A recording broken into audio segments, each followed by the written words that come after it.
বাড়ির চত্বরে গুলিবিদ্ধ হলো এক যুবক। পরিবারের সদস্যরা ঘরের কাছেই যুবককে পড়ে থাকতে দেখেন। মঙ্গলবার রাতে ঘটনাটি ঘটে মালদার কালিয়াচক থানার শাহবাজপুর গ্রাম পঞ্চায়েতের বামুনটোলা এলাকায়। 27 বছরের এই যুবকের নাম জাভেদ শেখ। বর্তমানে মালদা মেডিকেল কলেজ হাসপাতালে ভর্তি। যুবকের স্ত্রী বলেন, গতকাল রাতে তার স্বামী বাড়ি থেকে কিছুটা দূরে জলসা শুনতে গিয়েছিলেন। স্ত্রী ঘরে ঘুমিয়েছিলেন।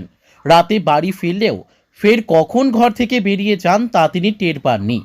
রাত 11:15 নাগাদ আওয়াজ শুনে ঘর থেকে বেরিয়ে দেখেন তার স্বামী পড়ে রয়েছে। পরে বুঝতে পারেন কোমরে গুলি লেগেছে তার। তড়িঘড়ি তাকে উদ্ধার করে চিকিৎসার জন্য নিয়ে যান। কিছুটা দূরে ভুট্টা খেতে তাকে লক্ষ্য করে দুষ্কৃতীরা গুলি ছোড়ে বলে অভিযোগ।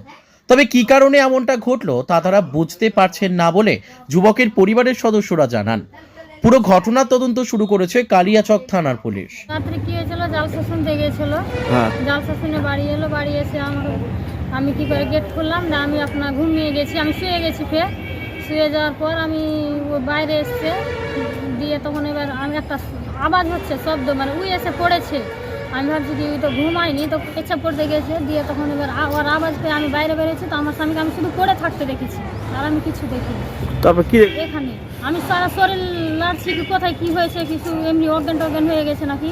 দিয়ে যখন আমি এখানে গাঞ্জিটা একটু ছিঁড়া দেখলাম, গাঞ্জি ছেড়ে দেখছি, তখন এই জায়গাটাতে কারা আমরা বলতে পারবো না কারা।